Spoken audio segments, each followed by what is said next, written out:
Di dalam smartphone ini terdapat 62 mikrochip yang mengandung total 90 miliar transistor. Mikrochip-mikrochip ini sangat kuat dan menjadi dasar dari seluruh teknologi modern.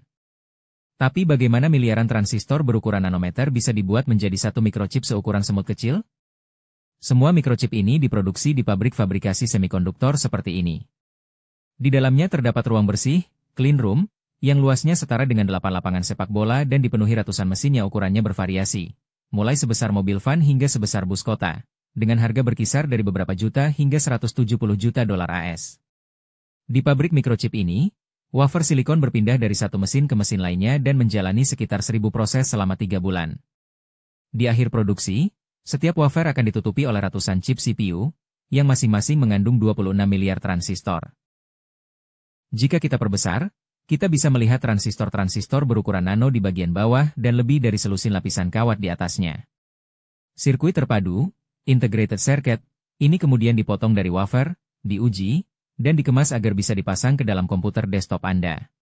Dalam video ini, kita akan menjelajahi seluruh proses pembuatan mikrochip dan menunjukkan bagaimana miliaran transistor nanometrik dan labirin kawat 3D yang sangat kompleks diproduksi di salah satu pabrik mikrochip paling canggih di dunia. Ini adalah proses yang sangat rumit, jadi tetaplah bersama kami, dan mari kita mulai. Bagian dari video ini disponsori oleh Brilliant.org. Ada dua sisi dalam memahami bagaimana mikrochip dibuat. Pertama adalah urutan langkah dan proses yang dibutuhkan untuk membangun transistor dan kawat-kawat nano. Kedua adalah cara kerja pabrik semikonduktor dan peralatan multimiliar dolar di lantai ruang bersih. Kita akan bolak-balik di antara kedua sisi ini untuk mendapatkan gambaran yang lengkap. Mari kita mulai dengan membuka komputer desktop ini, memfokuskan perhatian pada CPU, dan melihat bagian dalamnya. Di sini kita memiliki sirkuit terpadu, D, yang akan kita sebut sebagai chip. Chip ini memiliki 24 inti, core, pengontrol memori, prosesor grafis, dan banyak bagian lainnya. Di salah satu inti, kita bisa melihat diagram blok dan berbagai elemennya. Saat kita memperbesar ke blok perkalian, multiply block, kita menemukan susunan 44.000 transistor yang menjalankan operasi perkalian 32 bit dan hanya mewakili 0,00017% dari total 26 miliar transistor di dalam CPU. Jika kita perbesar lagi, kita akan melihat lapisan kawat logam, interkoneksi, dan di bagian paling bawah terdapat transistor yang membentuk gerbang logika dasar. Perlu dicatat bahwa lapisan kawat logam ini tidak melayang di udara, melainkan ruang kosong yang Anda lihat diisi oleh material isolator, sehingga memberikan struktur dan mencegah lapisan kawat saling bersentuhan. Yang kita lihat ini baru 5 dari total 17 lapisan logam pada CPU. Setiap lapisan memiliki ukuran kawat yang berbeda. Lapisan bawah, interkoneksi lokal, membawa data dalam blok kecil seperti sirkuit perkalian. Lapisan tengah, interkoneksi menengah, membawa data antar bagian dalam inti. Lapisan atas, interkoneksi global, membawa data di seluruh CPU.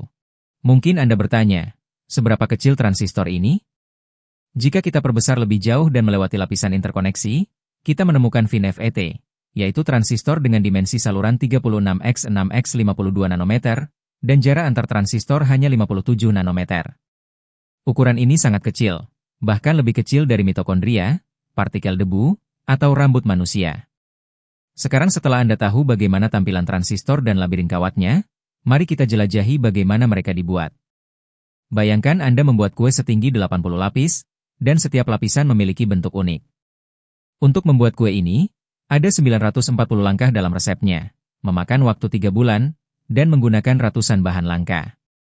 Jika ukuran, waktu, atau suhu meleset lebih dari 1%, kue akan gagal total. Begitulah kira-kira membuat mikrochip, hanya saja, jauh lebih rumit. Mari kita lihat satu lapisan dari sirkuit terpadu ini dan melalui langkah-langkah sederhananya. Lapisan isolator silikon dioksida ditambahkan ke wafer. Di atasnya diberi lapisan fotoresist sensitif cahaya. Menggunakan cahaya UV dan stensil, photomask, pola diterapkan ke fotoresist. Cairan pelarut menghapus area yang terkena cahaya UV, membentuk masker berpola. Bagian yang terbuka di-etching, diukir, hingga ke lapisan bawah. Masker dihapus dan tembaga ditambahkan untuk mengisi area yang telah diukir. Permukaan diratakan untuk memperlihatkan pola tembaga dan isolator. Untuk membangun lapisan berikutnya, proses yang sama diulang, tapi dengan pola photomask yang berbeda. Semua proses ini bisa divisualisasikan sebagai siklus berulang, seperti jarum jam. Untuk membentuk seluruh 80 lapisan, siklus ini diulang 940 kali. Transistor FinFET di bagian bawah jauh lebih rumit dari lapisan logam, sehingga membutuhkan langkah tambahan. Selain itu, wafer juga perlu dibersihkan dari debu dan diperiksa secara berkala, dan ini menambah lebih banyak proses dalam siklus. Sekarang, mari kita lihat pabrik fabrikasi semikonduktor ini. CPU dibuat dari wafer silikon berdiameter 300 mm, yang bisa memuat 230 chip CPU. Sebagai perbandingan, chip DRAM jauh lebih kecil dan bisa memuat 952 chip per wafer. Wafer silikon ini dibawa dalam tumpukan berisi 25 wafer menggunakan kontainer bernama FOUP, Front Opening Universal POD. FOUP ini ditransportasikan di ruang bersih menggunakan sistem transportasi gantung otomatis, yang menurunkannya ke pad mesin. Di dalam mesin, lengan robotik memindahkan wafer ke ruang vakum dan ke berbagai ruang proses, tempat material ditambahkan, dihapus, atau dimodifikasi. Setelah proses selesai, wafer dikembalikan ke FOUP, diangkat ke sistem transportasi, dan dibawa ke mesin berikutnya. Untuk membentuk chip dengan 80 lapisan berbeda, wafer perlu melakukan perjalanan selama 3 bulan melalui 940 proses. Untuk meningkatkan kapasitas produksi, pabrik semikonduktor biasanya memiliki puluhan mesin yang sama dalam barisan. Di ruang bersih ini, terdapat 435 mesin semikonduktor, yang menghasilkan 50.000 wafer atau 11,5 juta CPU per bulan. Mesin-mesin ini dibagi menjadi 6 kategori fungsi, yaitu membuat lapisan masker, mask layer, menambahkan material, deposisi, menghapus material, etching, memodifikasi material, membersihkan wafer, memeriksa wafer. Mari kita bahas proses fotolitografi, atau pembuatan pola nano di wafer. Selanjutnya, mari kita lihat masing-masing alat semikonduktor ini dan bagaimana mereka memproses wafer dengan berbagai cara. Kita akan mulai dengan alat-alat yang digunakan untuk membuat lapisan masker atau cetakan nanoskala pada wafer. Alat-alat ini termasuk photoresist spin coater, alat fotolitografi, developer, dan photoresist stripper. Pertama, photoresist spin coater mengaplikasikan lapisan sensitif cahaya ke permukaan wafer, lalu menjalankannya melalui proses pemanggangan awal, soft bake, di mana wafer dipanaskan untuk menguapkan pelarut dari photoresist tersebut. Selanjutnya, wafer masuk alat litografi, lithography tool, yang memancarkan cahaya UV melalui sebuah cetakan, secara teknis disebut photomask.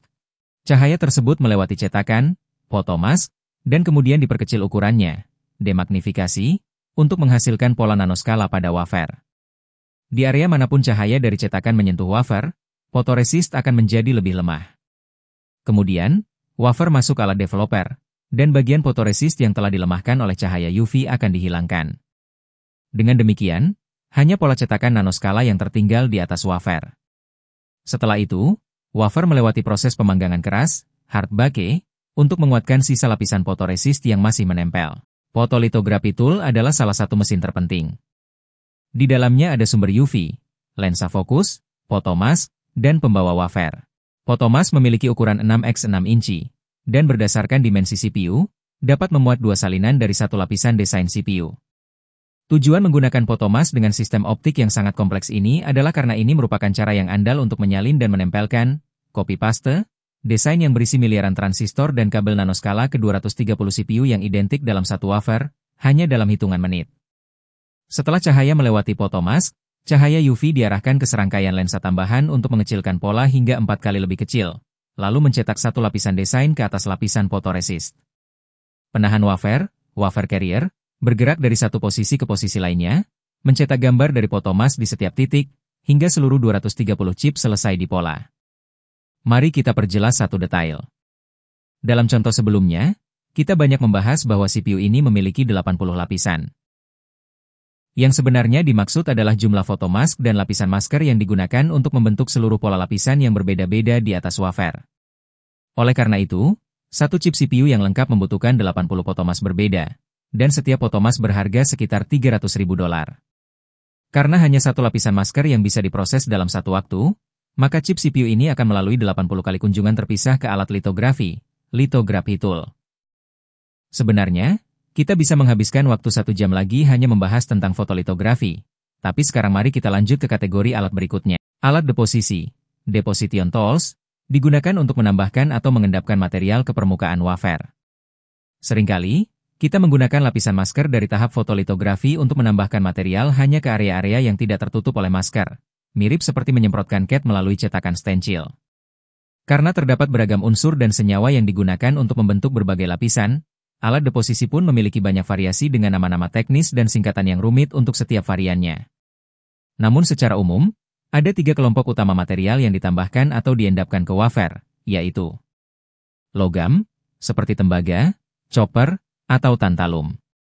Isolator, yang umumnya disebut oksida, oksides. Lapisan silikon kristalin, crystalline layers of silicon. Setiap kelompok material ini menggunakan prinsip fisika dan kimia yang berbeda-beda untuk mengendapkannya ke wafer, sehingga alat deposisinya pun memiliki nama teknis yang berbeda-beda, tergantung pada jenis material yang ditangani. Secara umum, alat deposisi memiliki ruang penanganan wafer di bagian tengah, dengan berbagai ruang tambahan di sekelilingnya, di mana setiap ruang khusus digunakan untuk menambahkan satu jenis unsur atau senyawa tertentu saja. Kategori mesin berikutnya melakukan kebalikan dari sebelumnya, yaitu menghilangkan material. Ada 2 metode utama yang digunakan. Yang pertama adalah etching, pelarutan pengetesan. Mesin etching, etchers, menggunakan bahan kimia korosif atau plasma berenergi tinggi untuk bereaksi dengan dan menghilangkan material dari permukaan wafer. Mesin ini biasanya digunakan bersama dengan cetakan lapisan masker, untuk menghilangkan material pada area yang terbuka oleh masker, sehingga menciptakan lubang yang nantinya bisa diisi kembali oleh alat deposisi. Metode kedua untuk menghilangkan material adalah CMP, singkatan dari Chemical Mechanical Planarization, perataan kimia mekanis. CMP menggunakan slurry, cairan abrasif, dan bantalan penggosok untuk mengikis dan memoles permukaan atas wafer, menjadikannya benar-benar rata. CMP berfungsi untuk meratakan lapisan atas wafer, dan umumnya digunakan sebagai langkah terakhir dalam satu siklus proses, guna mempersiapkan wafer untuk penambahan lapisan berikutnya. Kategori keempat adalah alat yang mengubah sifat silikon, dan disebut sebagai ion implanter. Alat-alat ini menggunakan cetakan photomask untuk menembakkan unsur seperti fosfor, boron, atau elemen lainnya ke area yang tidak tertutup masker, guna membentuk wilayah P dan N yang dibutuhkan untuk membangun transistor itu sendiri. Oleh karena itu, ion implanter hanya digunakan pada tahap awal proses manufaktur, yang disebut front end of line. Kamu mungkin berpikir bahwa ini adalah proses penambahan material. Namun sebenarnya, ion implanter hanya menambahkan sekitar 1 atom fosfor atau boron untuk setiap 10.000 atom silikon. Selain itu, sementara mesin lain seperti menyemprotkan lapisan ke atas permukaan wafer, ion implanter justru menembakkan atom-atom tersebut jauh ke dalam kisi kristal silikon, mirip seperti meriam yang menembakkan bola baseball ke dinding beton setebal 2 meter. Proses ini biasanya merusak struktur kisi kristal silikon. Itulah sebabnya langkah berikutnya adalah memperbaiki struktur tersebut dengan memanaskan wafer menggunakan alat khusus yang disebut annealer. Kategori kelima dari alat-alat ini digunakan untuk membersihkan dan menghilangkan kontaminan atau partikel dari wafer. Alat pencuci wafer ini menggunakan air ultrapure, sangat murni. Untuk membersihkan wafer, lalu mengeringkannya dengan gas nitrogen atau alkohol isopropil panas. Proses pembersihan wafer dilakukan cukup sering, untuk menghilangkan partikel asing yang mungkin jatuh ke permukaan wafer. Dan terakhir, kategori keenam adalah alat-alat yang digunakan untuk memeriksa transistor dan lapisan logam dari cacat. Alat ini disebut alat metrologi, metrology tools. Salah satu alat metrologi yang umum digunakan adalah mikroskop elektron pemindai, SEM, yang memiliki resolusi tingkat nanometer, untuk mengambil gambar permukaan atas wafer dan menentukan apakah terdapat cacat, seperti pola lapisan yang tidak tepat atau partikel asing di permukaannya. Ketika membuat sirkuit terpadu, integrated circuit, yang memerlukan waktu 3 bulan untuk diselesaikan, sangat penting untuk memantau proses secara berulang dan memastikan bahwa setiap langkah dilakukan dengan presisi tingkat nanometer. Sekarang setelah kita membahas semua kategori alat, berikut adalah langkah-langkah proses yang telah dikodekan dengan warna, beserta tata letak alat di dalam pabrik fabrikasi semikonduktor. Mari kita bahas rangkaian lengkap langkah-langkah yang digunakan untuk membuat satu lapisan interkoneksi logam, metal interconnect layer. Pertama, lapisan silikon dioksida, silikon dioside, yang bersifat isolator diendapkan di atas wafer. Selanjutnya, lapisan fotoresis disebarkan di permukaan wafer dan kemudian wafer menjalani proses pemanggangan ringan, soft bake, untuk menguapkan pelarut. Wafer kemudian masuk ke alat fotolitografi, di mana desain dari photomask ditransfer ke setiap chip di wafer dengan melemahkan area fotoresist yang terkena cahaya. Setelah itu, wafer masuk ke alat pengembang, developer, untuk membersihkan bagian fotoresist yang terkena cahaya, lalu melalui proses pemanggangan keras, hard bake, untuk mengeraskan sisa lapisan fotoresist yang masih ada. Dengan lapisan masker yang sudah terbentuk, wafer kemudian dipindahkan ke alat etching, di mana plasma etcher menghapus kolom vertikal dari silikon dioksida yang terbuka hingga mencapai lapisan logam sebelumnya, vias. Selanjutnya, wafer dikirim ke alat penghapus fotoresist stripper, untuk menghapus lapisan masker. Wafer kemudian masuk ke alat deposisi fisik uap, physical vapor deposition, di mana urutan logam diendapkan mengisi pola terbuka dan melapisi seluruh permukaan wafer dengan logam. Terakhir, wafer dikirim ke alat perataan kimia mekanis, chemical mechanical planarization atau CMP, di mana logam digosok hingga rata, sehingga yang tersisa hanyalah lapisan datar silikon dioksida isolator dan interkoneksi tembaga yang sesuai dengan pola dari photomask.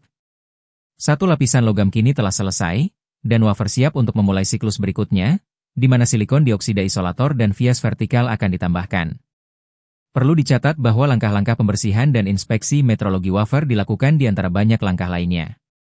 Selain itu, langkah-langkah untuk membuat transistor jauh lebih kompleks dan melibatkan ion implanter, sehingga akan dibahas dalam video terpisah tentang fisika dan desain transistor. Langkah-langkah ini adalah untuk membangun sirkuit terpadu, integrated circuit, di atas wafer. Namun, masih ada langkah tambahan dalam proses pembuatan mikrochip yang akan kita bahas sebentar lagi. Namun sebelum itu, ada satu hal penting yang perlu diketahui. Industri semikonduktor sangat tertutup dan rahasia terkait tata letak alat, langkah proses, dan resep teknis yang digunakan untuk membuat transistor. Kami ingin membuat video terbaik tentang bagaimana mikrochip dibuat, dan butuh waktu 180 jam untuk menelusuri internet dan buku-buku teks guna mencari informasi serta gambar referensi. Dan dengan semua itu, kami menghabiskan 205 jam untuk membuat model 3D dari setiap alat, berbagai lapisan sirkuit terpadu, dan pabrik semikonduktor itu sendiri. Selain itu, menulis naskah membutuhkan sekitar 100 jam, dan menganimasikan semua visual ini memakan waktu lebih dari 825 jam. Jadi, secara keseluruhan, video ini memakan waktu lebih dari 1.300 jam untuk diselesaikan, dan bisa kamu tonton secara gratis.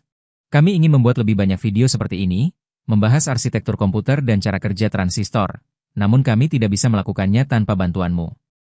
Cara terbaik untuk membantu adalah dengan meluangkan beberapa detik saja untuk scroll ke bawah, tulis komentar, like video ini, subscribe jika belum, lalu bagikan video ini ke media sosial atau kirimkan ke teman atau kolega. Serius, beberapa detik waktumu berdampak jauh lebih besar dari yang kamu kira. Kami juga memiliki halaman Patreon, di mana kami akan membagikan cuplikan di balik layar dan update untuk video-video yang akan datang. Jika kamu merasa konten kami bermanfaat, kami akan sangat menghargai dukungan apapun. Terima kasih. Lalu, apa saja langkah tambahan dalam proses pembuatan mikrochip? Sebelum pembuatan chip dimulai di pabrik fabrikasi, kita harus terlebih dahulu membuat wafer silikon dengan cara memurnikan kuarsit menjadi silikon murni, kemudian menumbuhkan ingot monokristalin, lalu memotongnya menjadi wafer. Sebagai referensi, wafer silikon berdiameter 300 mm dan memiliki ketebalan sekitar 3/4 mm. Wafer ini memiliki barcode di sampingnya dan takikan kecil, notch, untuk menunjukkan arah dari struktur kristal. Selain itu, wafer ini sangat rapuh dan dapat pecah menjadi ratusan serpihan kecil saat rusak. Satu wafer mentah berharga sekitar $100, tetapi setelah diisi dengan chip CPU, nilainya bisa mencapai $100.000, menjadikannya secara harfiah 10 kali lebih berharga dari emas berdasarkan beratnya. Melanjutkan ke langkah-langkah setelah proses manufaktur chip. Wafer yang telah selesai diproses dikirim ke gedung terpisah di mana setiap CPU diuji secara menyeluruh untuk memastikan apakah ia berfungsi sesuai dengan yang diharapkan. Jika sebuah CPU berfungsi dengan baik, itu luar biasa. Namun seringkali, partikel atau cacat pada photomask merusak bagian dari sirkuit terpadu, yang menyebabkan bagian tersebut tidak berfungsi. Sirkuit yang setengah berfungsi ini kemudian dikategorikan atau dibagi dalam bin berdasarkan bagian mana yang masih bisa beroperasi. Misalnya, prosesor Intel generasi ke-13 dijual sebagai i9, i7, i5, atau i3, tergantung berapa banyak inti, core, yang masih berfungsi, dan juga untuk seri produk yang bagian grafis terintegrasinya mengalami kerusakan. Wafer-wafer ini kemudian dipindahkan ke gedung lain, di mana chip-chip dipotong menggunakan laser, dibalik, dan diletakkan di atas interposer, yaitu sebuah komponen yang mendistribusikan titik-titik koneksi ke papan sirkuit cetak, PCB, sementara penutup pelindung yang menghantarkan panas dipasang di sisi belakang chip. PCB ini memuat landing grid array, LGA, yang akan berinteraksi dengan motherboard, serta berbagai komponen elektronik lainnya. Selanjutnya, penyebar panas terintegrasi, integrated heat spreader, dipasang di atas chip, dan seluruh unit diuji sekali lagi sebelum dikemas untuk dijual. Akhirnya, CPU kini siap dipasang ke motherboard dan diinstal di komputer desktop Anda.